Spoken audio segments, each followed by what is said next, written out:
আসসালামু আলাইকুম রহমতুল্লাহি ওবরকাতুহ। সম্মানিত দর্শক, জামায়াতে ইসলামী বাংলাদেশের আমির ডক্টর শফিকুর রহমান। মূলত এই ভদ্রলোক এই মুহূর্তে বাংলাদেশের রাজনীতিবিদদের মধ্যে সবচেয়ে বেশি আলোচিত। তার যে মুভমেন্ট, এই পর্যায়ে অন্য কোনো রাজনৈতিক দলের অন্য কোনো নেতা এভাবে মুভমেন্ট করতে পারছেন না।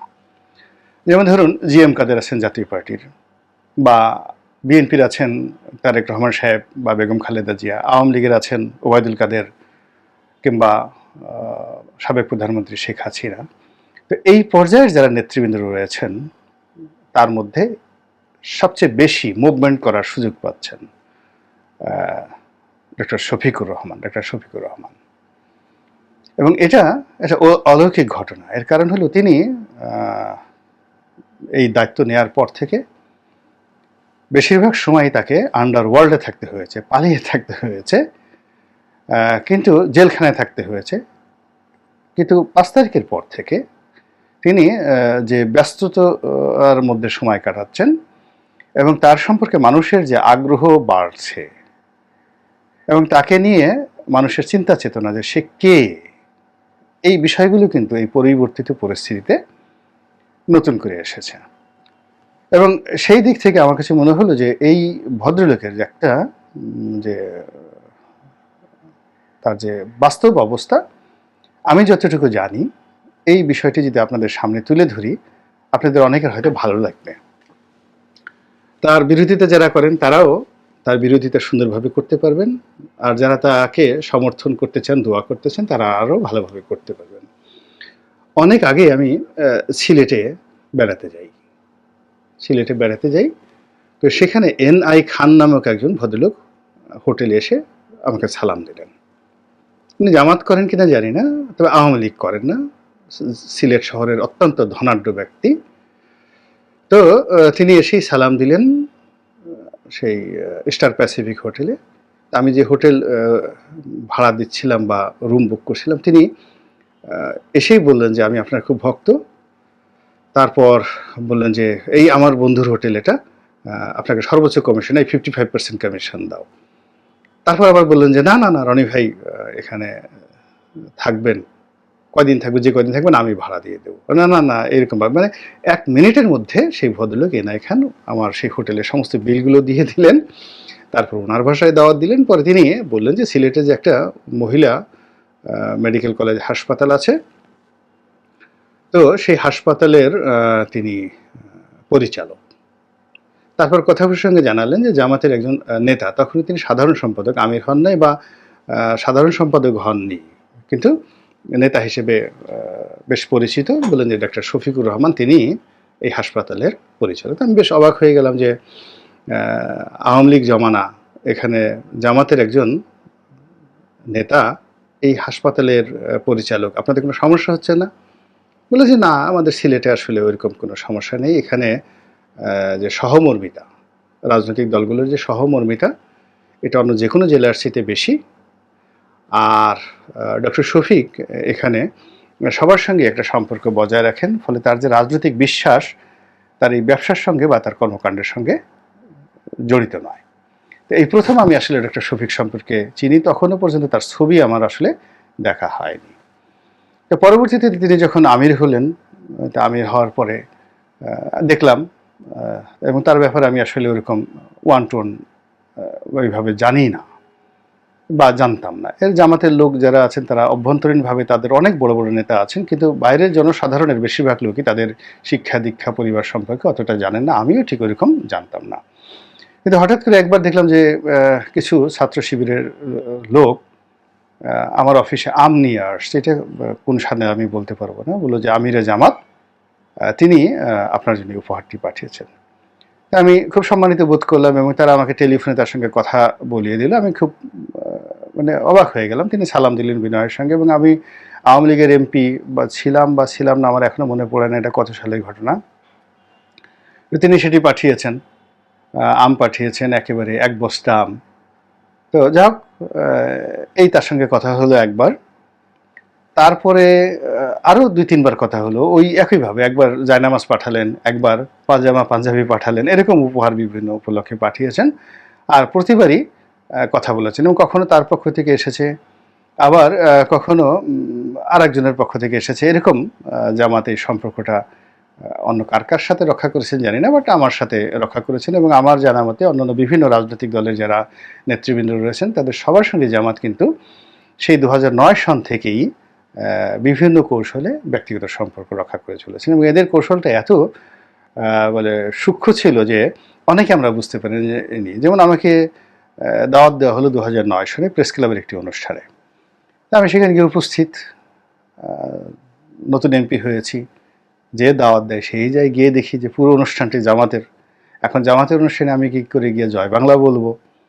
তো জয় বাংলা বলবো বা আমি সেখান থেকে চলে আসবো কিনা, বা আমার দলে যদি খবর যায় যে গোলাম মোল্লা রনি জামাতের অনুষ্ঠানে গিয়ে এই ধরনের বক্তব্য দিয়ে আসছেন, তো সেখান থেকে চলে আসাটা অভদ্রতা, আমার কাছে কাপুরুষতা মনে হলো। ফলে কি হলো, তারা তাদের অনুষ্ঠান করলো, আমি সুন্দর মতো কথা বলে আসলাম এবং অনুষ্ঠান শেষে জয় বাংলা জয় বঙ্গবন্ধু বলে সেখান থেকে চলে আসলাম। এইভাবে আসলে আমি তাদের সাথে আমার যে সম্পর্কটা, অন্যান্য ইসলামিক দল, তারপরে রাজনৈতিক দলগুলোর মধ্যে বিএনপি, তারপরে জাতীয় পার্টি, মানে এরশাদ সাহেব বলেন বা বিএনপির যারা আরও শীর্ষ নেতৃবৃন্দ, সর্বোচ্চ নেতৃবৃন্দ রয়েছেন, তাদের সঙ্গে ব্যক্তিগত পর্যায়ে আমার ঠিক এইরকমই সম্পর্কটা আমার সেই প্রথম থেকেই ছিল। এরপর বুদ্ধিজীবী এখন যারা মানে যে ডক্টর ইউনূস থেকে যারা হয়েছেন, এদের সবার সঙ্গে মোরাললেস আমার একটা কানেকশন আছে, ব্যক্তিগত সম্পর্ক আছে। কখনো হয়তো এদেরকে আমার বলা হয়নি কোনো কিছু, তারাও আমাকে বলেনি। আমি আগামী দিনগুলোতে তাদের ব্যাপারে কখনো কিছুই বলবো না। কিন্তু যেটি বলতে চাই সেটি হলো যে তারা আজকের এই ভালো পর্যায়ে আছেন, আমি তাদেরকে নিয়ে গর্ব করি। এই সম্পর্কটা অনেক আগের থেকে আমি তাদের সাথে রক্ষা করেছি। তারা আজ ভালো পর্যায়ে আছেন আলহামদুলিল্লাহ। তো এরকম জামাতের আমিরের সঙ্গেও এরকম ভালো সম্পর্কটা ওইভাবে টেলিফোনে আমি সবসময় রেখেছি। তো এখন তিনি এই সময়টিতে একেবারে মুক্ত বিহঙ্গের মতো যেভাবে ঘুরছেন, আমার ভালো লাগছে দেখে।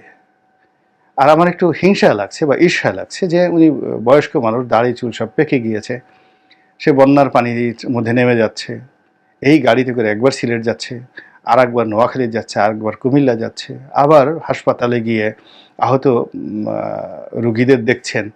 এই প্রাণ শক্তি আমার মধ্যে নাই। আমার এই সকালে পেট খারাপ থাকে, বিকালবেলা মাথা খারাপ থাকে, রাতে ঘুম হয় না। আমি চিন্তা করলাম করিটা কি? তো যা হোক, আমি কিছুই করছি না, কিন্তু যারা করছে তাদেরকে প্রশংসা করতে তো আমার কোনো অসুবিধা নেই। আল্লাহ যেহেতু আমাকে একটা মুখ দিয়েছেন, জবান দিয়েছেন, কথা বলার ক্ষমতা দিয়েছেন এবং আমাকে একটা প্ল্যাটফর্ম দিয়েছেন, তো এটা নিয়েই মূলত কথাবার্তা বলা। এবং যে কারণে বলা সেটা হলো আমি জামাতের যে আমির, তার একটা ব্যবহারে খুবই আশ্চর্য হয়েছি। এতটা আশ্চর্য হয়েছি এবং অবাক হয়েছে যেটি বলার মতো নয়। তো ওনার কোনো টেলিফোন নম্বর আমার কাছে ছিল না, নেইও বটে। তো ওনারা বিভিন্ন সময় যখন উনি আছেন বা জামাতের অন্য কোনো নেতা আছেন, তারা তাদের ভিন্ন একটা নম্বর থেকে হঠাৎ করে সারপ্রাইজিং টেলিফোন দেন, তারপরে শেষে কথাবার্তা বলেন। এবং আমি সবসময় তাদেরকে যাকে বলা হয় খোঁচা দেওয়ার চেষ্টা করেছি যে এইভাবে লাদেনের মতো লুকিয়ে থেকে, মোল্লা আহমেদের মতো লুকিয়ে থেকে আর কতদিন রাজনীতি করবেন? এভাবে নিজের সাহস করে বের হন, ফোন নম্বর করেন, আপনার ঝুঁকি কমে যাবে। যাও, কিন্তু তারা আমার সেই কথায় কখনো অভিমান করেননি বা আমাকে ছোট মনে করেননি, কিন্তু তারা তাদের কাজগুলো করে গেছেন। তো এই অবস্থাতেই তাদের সাথে আমার যোগাযোগ এবং সংযোগ। তো তারই প্রেক্ষিতে এই গত ২-৩ দিন আগে যেটি হলো, এক ভদ্রলোক, বেশ উঁচু পর্যায়ের কর্মকর্তা, ডিস্ট্রিক্ট জাজ পর্যায়ের কর্মকর্তা, তিনি আওয়ামী লীগ নেতা মাহবুব আলম হানিফ, তার যে ক্রোধানলে পড়ে তিনি চাকরি হারিয়েছেন। কোনো রিজন নাই, সব কিছু ওকে আছে। তো তিনি এখন সেই চাকরিতে এই পরিবর্তিত পরিস্থিতিতে বহাল হতে চাচ্ছেন। তো তিনি ডক্টর ইউনূসের কাছে যেতে চাচ্ছেন। তো আমি বললাম যে ডক্টর ইউনূসের কাছে যাওয়ার জন্য তো আসলে আমার কোনো যোগাযোগ নাই। এখন যারা রাজনীতিবিদ আছেন, বিএনপি আছেন, জামাত আছে, তাদের যারা শীর্ষ নেতৃবৃন্দ আছেন, আপনি তাদের কাছে যান। এবং কেউ যদি ঢুকতে না চায়, দেখা করতে না চায়, আমার কথা বলবেন। আমি এমনি জাস্ট একটা কনফিডেন্স থেকে বলছি। আপনি যদি মির্জা ফখরুল সাহেবের কাছে যান, জামাতের আমির কাছে যান, বা অন্য যার সাথে সম্পর্ক আছে ডক্টর ইউনূসের কাছে যাওয়ার জন্য, ঠিক আমার কথা বলবেন। আমি জাস্ট এইভাবে ইন কমন, ইন জেনারেল এই কথাটা বলে দিয়ে ভদ্রলোককে পাঠিয়ে দিলাম। ভদ্রলোক আমি যখন বলছি ঠিক তার ২ ঘন্টা পরে তিনি একেবারে সোজা জামাতের আমিরের কাছে চলে গেছেন। আমি যখন এরকম ব্যস্ত ছিলাম, আমার বেখেয়াল ছিলাম, সামনে বেশ কয়েকজন লোকও ছিল, আমি বুঝতে পারিনি। হঠাৎ করে আমার মোবাইলে একটা টেলিফোন আসলো। এক ভদ্রলোক বললেন যে, "কথা বলেন, শুধু এতটুকুই কথা বলেন।" তো ও মাথা থেকে বলল যে, "আসসালামু আলাইকুম, ভাই কেমন আছেন?" আমি বললাম, "ভালো।" তো বলল যে, "আপনি যে লোক পাঠিয়েছেন, আমি চেষ্টা করব সর্বোচ্চ এই লোকটিকে সাহায্য করার জন্য।" তা আমি স্মরণ করতে পারছিলাম না যে আমি কে কথা বলছেন, কার কাছে পাঠালাম বা কে গেল। তো আমি অনেকটা কনফিউজড এবং কিংকর্তব্য বিমূঢ়। তা আমি বললাম যে, দয়া করে বলবেন আপনি কে বলছেন?" তিনি বললেন যে, "আমি শফিকুর রহমান বলছি, একজন কৃষকের ছেলে।" আসলে আমার বুদ্ধি এত কম, আমি তখনও পর্যন্ত বুঝতে পারিনি। আমি আরও প্রায় ৫-৬ সেকেন্ড আমি আর্তস্ত এবং ধাতস্থ হওয়ার চেষ্টা করলাম। পরে আমি বললাম যে, "ভাই এটা কি ধরনের কথা? আমি জামাতের আমিরের সঙ্গে কথা বলছি বা আমিরে জামাতের সঙ্গে কথা বলছি।" এবং এখানে একটা ব্যাপার হলো যে চ্যারিটি বিগিনস ফ্রম হোম। আমি যেটা জানি যে আমরা বাইরে থেকে তাকে জামাতের আমির বলি। কিন্তু জামাতের যারা লোকজন আছেন তারা বলেন আমির বা আমিরে জামাত। এবং অনেক লোক কিন্তু তাকে আমিরুল মুমিনিন বলে ডাকেন। আমিরুল মুমিনিন বলে ডাকেন। বিশ্বাসীদের নেতা বলে তাকে ডাকেন।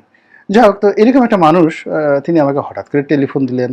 তার যে লোক আমাকে টেলিফোন করলো একবারও বললেন না যে আপনি অমুকের সাথে কথা বলেন।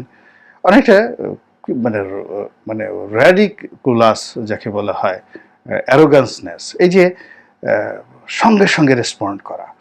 তা আমি বললাম যে, "কি বলেন আপনি? আমি আমিরে জামাত আমাকে টেলিফোন করেছেন এবং এই ভাষায় আমি তো খুব সম্মানিত বোধ করছি। ঠিক আছে, আপনি মানে সে যে কারণে ফোন করেছে কাজটা করে দেবে, আমি সেই বিষয়টাই ভুলে গেলাম। আমি শুধু বললাম যে, উনি আমার কাছে আসছিলেন, উনার একটা অভিযোগ ছিল, আশা ছিল, আমি আপনার কথা বলেছি, আপনি সম্মানিত করেছেন, দ্যাটস ওকে।" তো এই হলো ডাক্তার শফিকুর রহমান সাহেবের,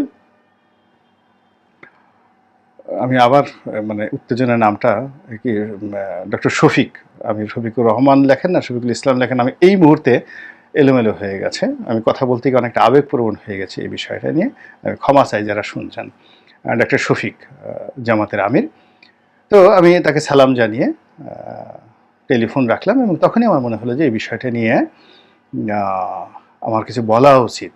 একটা দলের শীর্ষ নেতা, বয়স্ক নেতা, সম্মানিত নেতা, তিনি অন্য মানুষকে কীভাবে সম্মান করেন, কীভাবে মর্যাদা দেন, এই বিষয়টি প্রকাশ করা উচিত। ২ নম্বর হলো যে তিনি এই বয়সে যেভাবে কাজগুলো করছেন সেটার প্রশংসা করা উচিত। তারপরে হলো যে এখনও যে এই সমাজে মানুষের জন্য কাজ করে, এটা জানানো উচিত। তো এটাই জানালাম। আল্লাহ রাব্বুল আলামিন ভালো জানেন। যারা দেখছেন তাদের সবার প্রতি রহমত এবং বরকত আল্লাহ নাজিল করেন এবং আমিরে জামাত, আল্লাহ তাকে হেফাজত করুন, হেদায়েত দান করুন, উত্তম যাজা দান করুন।